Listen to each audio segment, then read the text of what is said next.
Did you have a question about autism that you were too afraid to ask? Well, worry not. I've compiled a list of the internet's most pressing questions about autism, and I'm going to take a shot at answering as many as I can in this video. Hey friends, I'm Mike, a late identified autistic adult, and today we're going into both Reddit and X, formerly Twitter.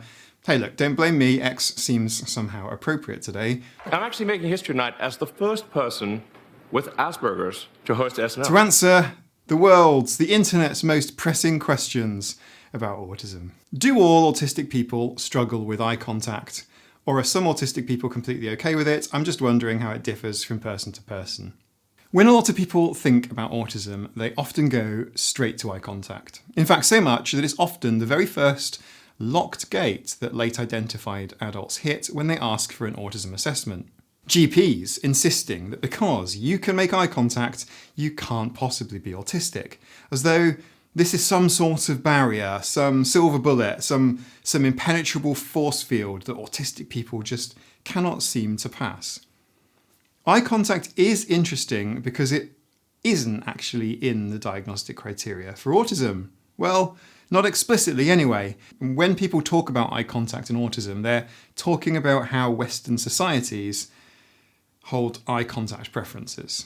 It's pretty confusing, really. My dad is from England, but my mother is from Malaysia. And each country around the world has its own customs around eye contact, where it's either respectful and shows that you're listening and aren't hiding anything, or the same eye contact could be really, really rude and impertinent and disrespectful, especially if it's to someone older than you, and it might get you into trouble. Eye contact is interesting because it isn't in the diagnostic criteria explicitly for autism.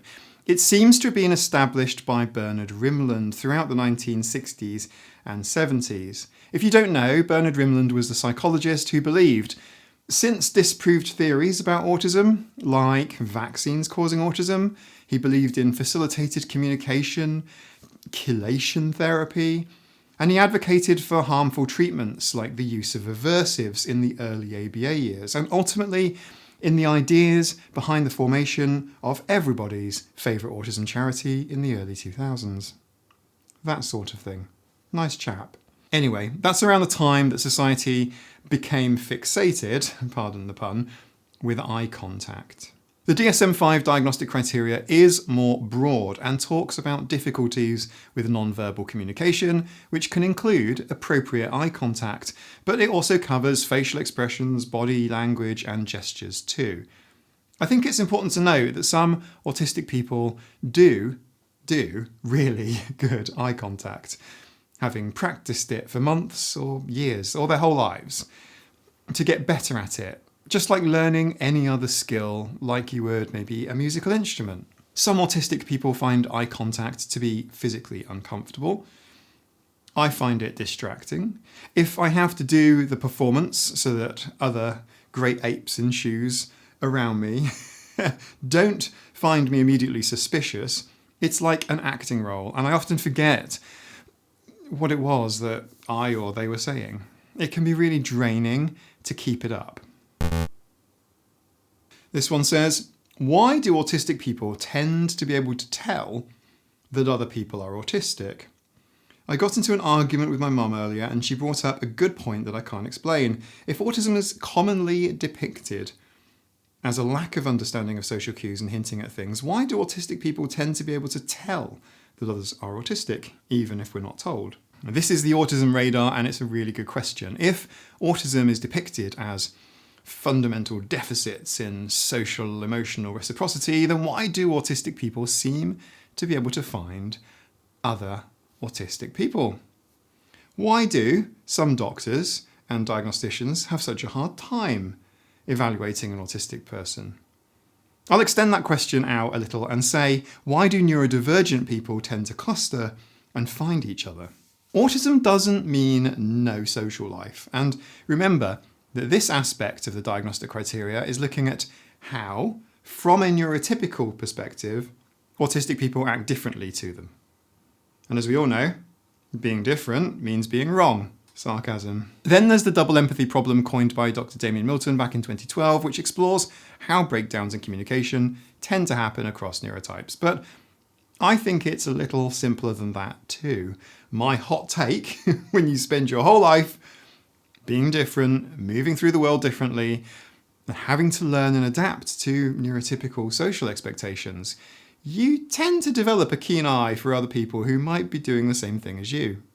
Sometimes it's subtle differences in how someone responds to social situations or shared experiences, maybe perspectives that just click. We often joke about having an autism radar, but really it's just recognizing parts of ourselves in others who move through the world similarly. What do you reckon? Can we sort of figure it out or not? Should diagnosticians be autistic? What do you reckon?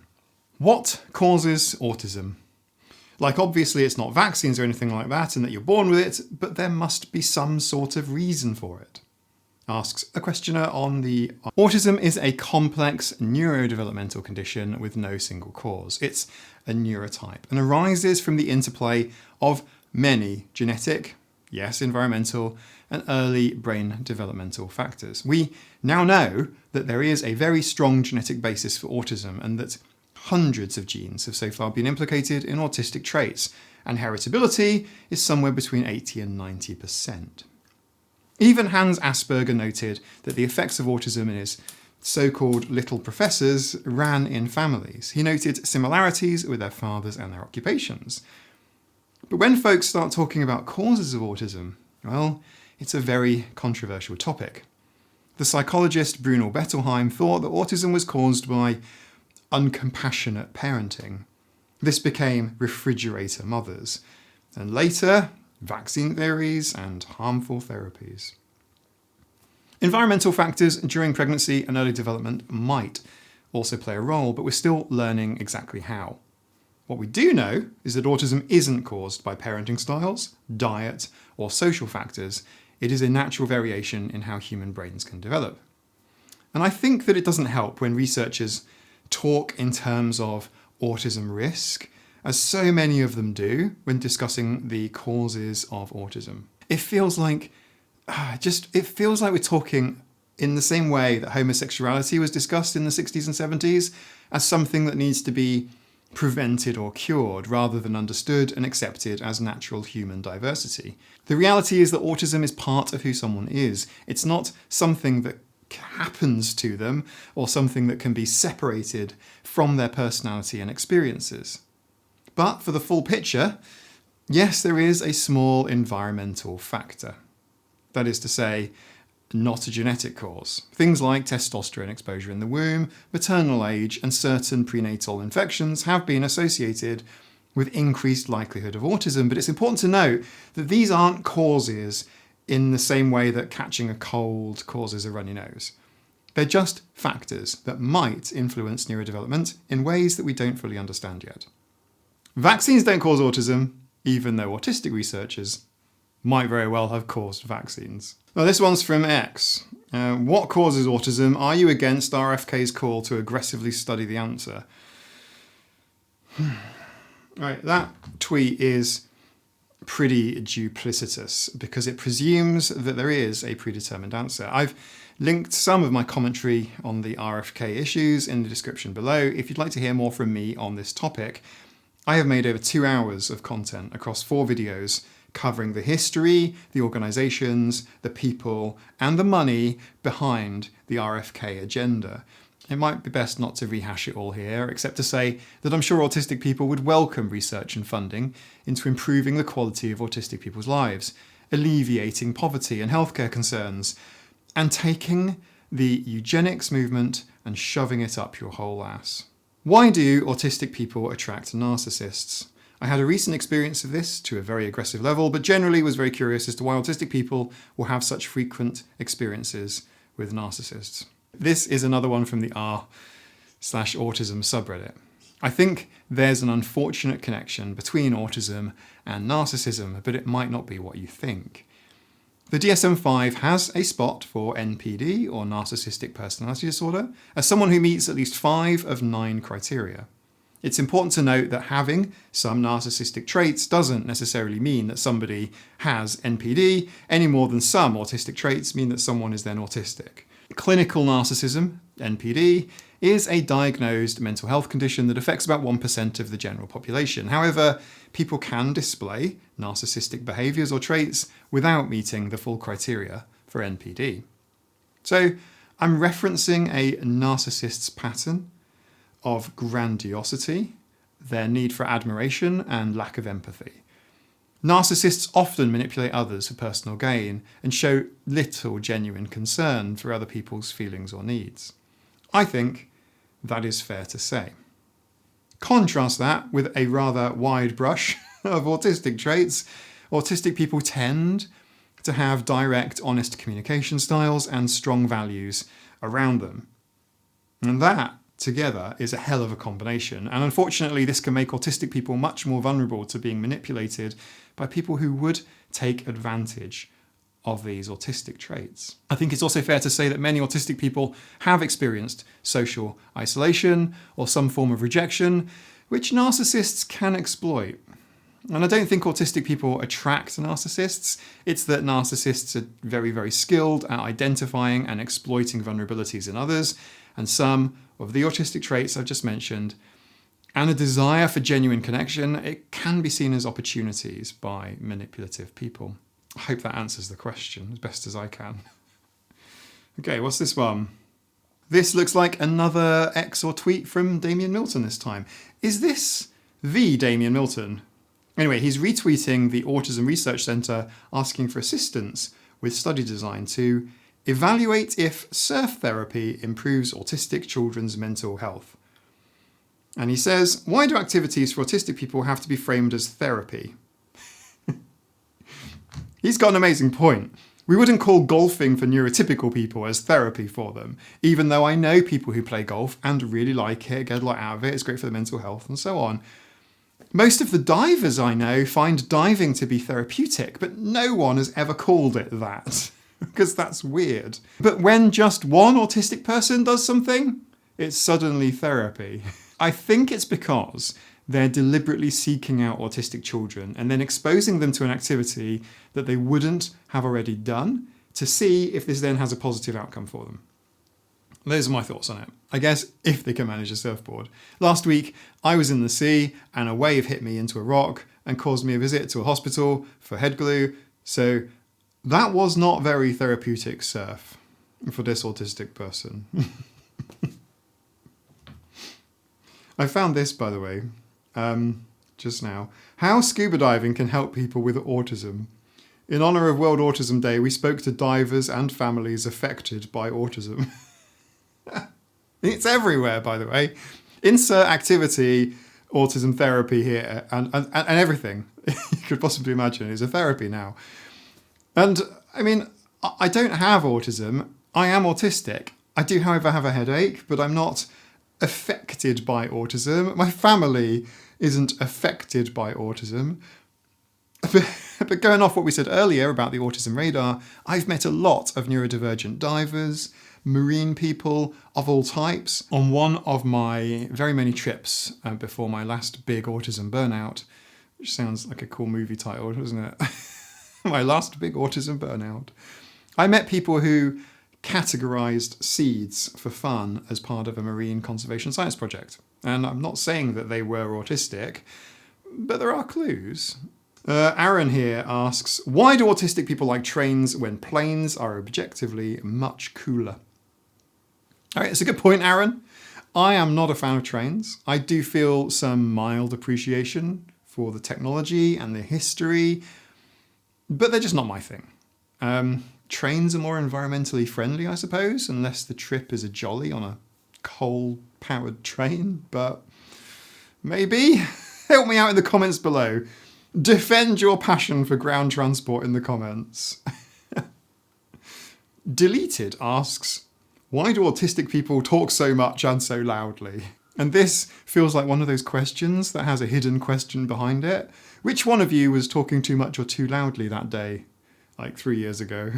Autistic people are not a homogeneous entity like a custard. Some autistic people are quiet, some are loud, some talk a lot, some barely talk at all.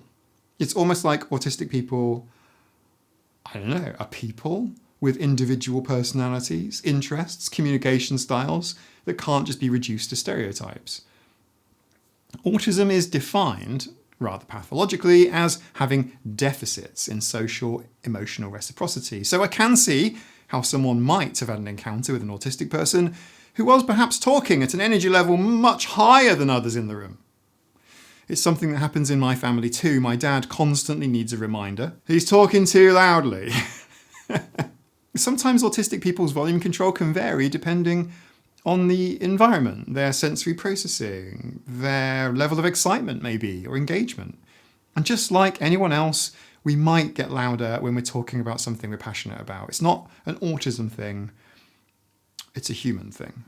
From the Autism Translated subreddit, do all autistic people wear their noise-cancelling headphones all of the time? Is this a thing? I don't have a lot of issues with loud sounds except fireworks, sudden loudness and concerts, at least what I can recall now. I only wear headphones to listen to music. I'm also not diagnosed, but probably am. Was that an assessment? Didn't show enough traits. Possibly was 1 or 2 at the time though, so that might have changed. Okay, so a little language thing first. When you say all, the answer is usually, of course not, to any question about anything. But yeah, noise-cancelling headphones are such an amazing technology that has come along so incredibly far. Once the preserve of expensive aviation headsets is now something that can fit in your bag or your pocket. They work 100 times better, they're cheaper, they're more accessible, and in many different styles. It's almost rare that headphones above a certain price point these days don't have some form of active noise cancellation in them. And they are literally life-changing. And no, I don't wear mine all the time, but I wear them when I need to. And since my autism diagnosis, I tend to wear them now more often, usually before I need them. Now, as for noise, I think this is more about opting in, the auditory consent, if you will. So noise from traffic, large, uncontrolled gatherings of people, that sort of thing can be overwhelming. But on the flip side, noise that I've bought into, perhaps from a concert, can feel really enjoyable. The same music played by my neighbours at 3 a.m. Less so. I hope my analogy makes sense. Oh, this is a good one. This again is from the r/autism subreddit. And it's just, why do autistic people have shorter life expectancies? I heard that the average is 36. Is it other conditions associated with causing autism?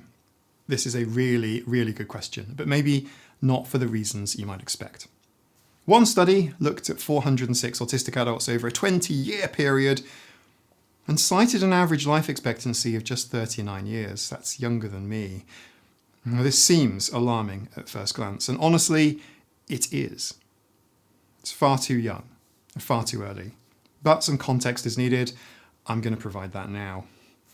Much of the study around autism still involves residential or institutionalized care settings where people with high and complex care needs, not necessarily autism, that's where they can be found. This is a much easier group to survey and study logistically. As we said before, autism is not homogenous. You can't just kind of go out and sample the autism people, but you can go to a building where you'll find a lot of autistic people who happen to have other co-occurring conditions. Whenever I look at autism data, one of the most important things for me that I want to know very early on is who the samples represent. Those with the most severe support needs, which often do include co-occurring epilepsy or profound intellectual disability or both. In a Swedish study, a very, very recent one, of nearly 10 million people, which included 17,000 autistics without intellectual disability and 6,000 with intellectual disability, found that autism and intellectual disability gave a 2.8 times mortality risk, meaning 7.3 years shorter life expectancy for men and 14.6 years shorter for women. For those who are autistic without a learning disability or intellectual disability, that's me, it showed a 1.7 times mortality risk, so 6.1 years shorter for men and 6.5 years shorter for women. Still very alarming, I know. You'll appreciate that. But these figures, even on this much larger study, reflect only those people who are diagnosed, which means those people that tend to have slightly higher support needs. According to Dr. Tony Outwood, there's a whole lost generation of autistic people who never had the chance to be found, who are only now starting to present themselves for formal autism assessments. And the older you happen to be, the less likely you are to have a formal autism diagnosis, meaning there is a significant hole in the data that skews younger and towards those with higher care needs. So this overestimates the gap in life expectancy a lot. But by how much? Well, nobody knows yet. There are risks, of course. Epilepsy and seizures are more common in autistic populations, as well as other co-occurring conditions that can cause complications, immune dysregulation, GI issues, behaviour challenges like elopement for those of us who are high masculine, constant stress, anxiety, burnout. These things elevate cardiovascular risk over time, and that's all before we talk about the 2 to 3 times higher risk of what YouTube makes me call unaliving. So in short, you'll hear frightening numbers around autism and life expectancy. Yes, there are problem areas that need support, services, finances, spending. Quite often the issues aren't actually autism. There are currently big issues with data over time. Autism and aging is a nascent area of research, as in it's emerging, as in all of the research, the body of research, and there's a lot on autism, it's specifically focused on children, specifically white children, generally white boys, generally in America, generally with high support needs. That is pretty much what autism research looks like. So the idea that you can be an adult, even just 18 years and 1 day, is like, oh, that's surprising. We thought it was a childhood condition and on their 18th birthday it would go away. But that's how things are today in 2025. So we don't have a lot of research on autism and aging. And don't forget that the first person ever diagnosed with autism sadly only passed away in 2023. So we don't even have complete data sets on the life expectancies of the autistic population yet. Interesting area of research, fascinating. There are problems, but don't be scared. Hon asks, can someone with autism ever be a doctor? The answer is yes. Yes, they can. Well, they've referenced here The Good Doctor, K-drama, and yes, they can. I know quite a few autistic doctors. What do all autistic people have in common? When I hear people say something like not all autistic people are the same, I get confused. Can someone help me out here? And certainly, a lot of us like to say when you've met one autistic person, you have met just one autistic person. You can't easily extrapolate from one person to generalise about a group. That's true for many things, but especially autism. Clinically, autistic people would have had to have met the diagnostic criteria for autism. Again, it's written from a neurotypical standpoint and focusing on differences, or what they would call deficits in communication and behaviour. So I would start there. Mike, not me, asks, what does autism even mean to you people? You people. I think I've already answered this. Let's just do the next one. Mikey V, oh, another one, again, not me, asks, why do autistic people like trains if they have hypersensory sensitivity? Trains are so fucking loud, bruh. Not all sensory differences are a hypersensitivity. Some people have hypo or less sensitivity in certain areas. I have hypo interoceptive awareness and struggle with understanding signals from within my body. It often leads to feeling lethargic and tired if I haven't had enough to drink, say, or anything to eat. But other people might feel overactive in these areas. Some of us are sensory seeking and like to hear loud things and touch different textures. I'm sure there's an autistic person out there who loves the metallic screeching of a stopping train while simultaneously rubbing dry microfiber towel across their fingertips. I mean, each to their own, right? And for those who just love the trains, but perhaps they are very sensitive to the sounds and they don't love the sounds that often come with trains, well, noise-cancelling headphones. Why do autistic people tend not to like sports? From r/autism.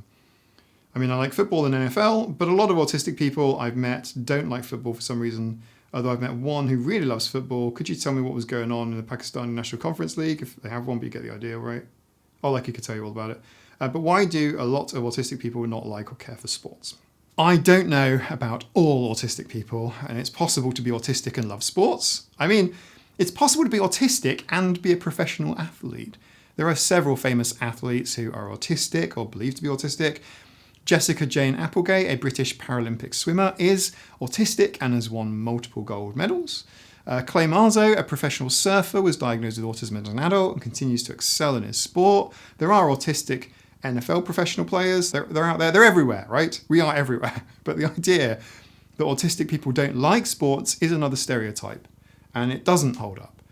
While some autistic people might struggle with team sports due to social communication challenges or sensory issues, like feeling hot and sweaty and clammy, not fun, but it often comes down to finding the right fit. So some might prefer swimming or running, where you can just focus on individual performance, on yourself. And while other people might enjoy structured nature of sports like gymnastics or martial arts. But I don't generally like sports. Football is loud. Huge crowds of mostly men screaming, sorry, it's not my thing. When I was in school, the main route to social acceptance was just to adopt football, and that is soccer. But you sort of adopt a team as your own. You buy all their merch, you sort of take them on as your identity, you celebrate their wins, commiserate their losses, banter about them and that sort of thing.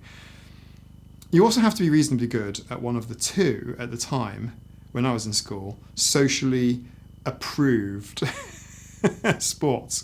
So football, soccer, or maybe basketball. Now, given these two choices and my lack of coordination and clumsiness, I was always picked last at school for sports and have really hated everything about them from a sensory, social, cultural level even. It wasn't until I was an adult that I started cycling and later snorkeling and diving, finding activities that I enjoy that meant time in nature, some autonomy and peace. My dad, on the other hand, is Liverpool Football Club's #1 fan. He knows everything about them, every game, every player. He knows all of their history, and honestly, it is the only thing he likes to talk about. So there you go. It's a mixed bag. This is that mitochondrial DNA causes autism doctor from Diarrhea of a CEO with Stephen Bartlett. Does autism persist if diagnosed in early childhood? This study found that 37% of children diagnosed between 1 to 3 years of age were no longer meeting the criteria by the time they were 7 years old. Lifetime diagnostic labels aren't always accurate. I've talked about Chris Palmer on a video on my Patreon, diving into the detail there about claims he was making about autism and mitochondrial dysfunction. But fortunately, unlike then, now Chris has actually provided his source from JAMA Pediatrics, which indeed does appear to suggest that autism didn't necessarily persist beyond the infant years for a lot of the infants in the study. 12 to 36 months is very early for an autism assessment, given that the developmental trajectories can differ between groups of people, or even individuals, yet alone sort of autistic developmental trajectory and neurotypical developmental trajectory, or allistic developmental trajectories. I was late to speak, but my parents didn't seek out any therapies for me, as it just wasn't the done thing. This is back in military life in the early 80s. I am making up for it now, though, so there is that. One of my first words was computer, and I've had a decent career in software development. But unlike that, the 213 children in this study, unlike them, I was spared the intensive ABA interventions that 197 out of the 213 kids received. A few of the children received other ABA-like interventions.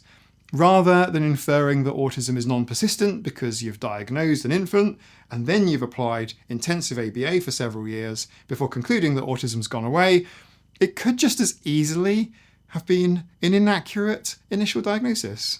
The behavioural training, it could be that, or it could be the fact that, guess what? Autistic children do develop over time. Autistic children are not stuck at age 3. By the time they're 7, which is like 4 to 6 years later, the kids have learned a thing or two. Ignore the diagnostic labelling for a moment and consider the support requirements of a 12-month-old, a year old.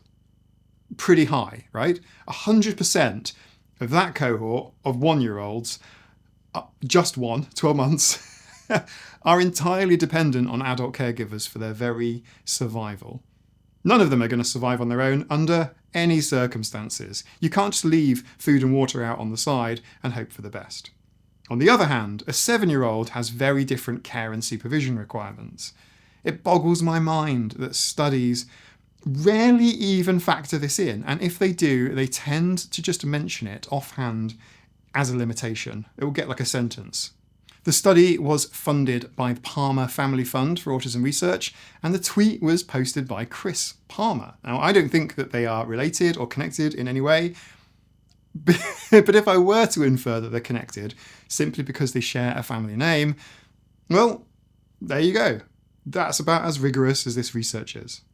The DSM-5 diagnostic criteria specifically states that symptoms must be present in the early developmental period, but may not become fully manifest until social demands exceed limited capabilities or may be masked by learned strategies in later life. This acknowledgement is crucial because it recognises that autistic traits can be present from early development. Learned strategies for masking, applied via ABA or some other means, could help the children to kind of hide their autistic traits, whether it be sort of toe walking or hand flapping or so on. The traits might not become immediately apparent as the child ages, or may be concealed through coping mechanisms and learned behaviours over time. Simple as that, right? Needs to be controlled for before we talk about autism going away. Michael from r/Autism Translated wants to know, do all autistic people have meltdowns? That's it. That's the question. And the answer is no. Not all autistic people have meltdowns. And it's not really that big of an area of study. In one study published in the journal Autism in 2023, it looked at 32 autistic adults and asked them about their meltdowns. It asked about their meltdowns, if any. Most described meltdowns, but not all. They also reported a wide variation in triggers and behaviours and the amount of time that they needed to recover. But while I was editing this video, I noticed a study published literally just a few days ago, and it talks about meltdowns stemming from chronic hypervigilance and acute hyperreactivity to stressors, which the researchers suggest is driven by differences in brain regions. They can be caused by sensory factors, cognitive loads, when demands exceed your ability to cope with them, and of course your environment and emotional supports. I tend to mask distress or shut down internally rather than outwardly melting down. Meltdowns are common, but they are not a defining feature of autism. Blue pumpkins for autism. What's everyone's opinions on having autistic kids carry a specific colour blue trick-or-treat bag to let others know that they're autistic, maybe non-verbal? Like, a video on autism just can't get away from the big blue elephant in the room. The Light It Up Blue campaign, whether it's, lighting it up blue, wearing blue, or purchasing approved merchandise from Autism Speaks, is part of a fundraising campaign for the charity that spends most of its budget on itself, on galas and events and fundraising, and very little on actually helping autistic people. But aside from that, do you let your kids go trick-or-treating on their own? I've never done that, but then again, I suppose it depends on what your neighbourhood is like. I really dislike the idea of labelling a child. I get the sunflower lanyard scheme, which signals to staff at places like airports that you might need a little extra processing time at best or be offered assistance. That makes sense to me, but marking a child, marking them out amongst their peers, to any third-party randoms in the area, that really doesn't make sense. Also, teal pumpkins are already a thing for food allergies, so let's not mess with them just because blue suits the branding of your charity. I use the term charity in legally charity. I uploaded a video about lighting it up orange instead of blue recently, and also on the last pumpkin season, specifically about Autism Speaks, if you'd like to watch them. I'll leave it there. Do all autistic people have a special interest? So I've been researching about autism lately and I found out about special interests. I understand that they are what they are to the autistic community, but I was wondering, does everyone who has autism possess a special interest? Is it possible that someone who has autism doesn't have a special interest? Because I was wondering that since autism is a spectrum, not every autistic person is the same. Really good question. So-called special interests, and I think passions is a better word if you're talking about adults, something that's highly focused and intense, they are actually a core diagnostic feature of autism, and their number, intensity, and content can vary really wildly. But some autistic people may not be able to identify any standout interests, and that's okay too. Get to it in a moment, if I remember. The DSM-5 lists highly restricted fixated interests that are abnormal in intensity or focus. That means that an autism diagnosis implies at least one restricted interest, though what qualifies can range from mild hobby-level enthusiasm to all-consuming obsessions. Wikipedia's sources on special interests suggest around 75 to 90% of autistic people develop one, with some studies claiming as high as 95%. So if you're in the 5 to 25% who can't immediately point to something, it might be that you have several moderately intense interests rather than standout focuses, or maybe you, like me, downplay your passions in order to fit in with neurotypicals. Because generally, Aulistics rarely display excitement or joy, the big emotions. They're sort of more chill, right? It's kind of the cool thing. You've got to be cool and you've got to be calm, collected all the time. Never excited. Can't show happy. Right? Now, passions and interests can massively boost everything. Learning, reduce stress, build social networks. Maybe not great for your bank account. Quite a few of us spend too much money on our interests, but you can actually earn money from work related to your interests. Last week, I was filming an underwater sequence for a film drama, which would never have happened without my interests. It's a video worth watching if you haven't seen it yet. I'm still working on a couple of big projects, one relating to ABA and the other to ADHD. So thanks to everyone who's reached out on these. I can't say when they'll be done, but they'll be done. If you'd like to support me on Patreon, I have 3 tiers, starting at $4 a month, which includes access to my Discord server, The Scratching Post. My Patreon and Discord are now 1 year old, and congratulations to everyone who's won one of my prizes in my giveaway prize draw. Those will be sent out soon as I can get to the post office. The next Tea and Tales book club book is coming out soon too, so stay tuned for that. Watch last week's video next if you haven't. It's got special interests and passions in it, and an unexpected trip to the hospital, which really isn't an interest of mine. I'm glad for it, but it's not an interest. Or click this video, which is the one the YouTube robot wants you to see next. Stim the like and sub button. Bye.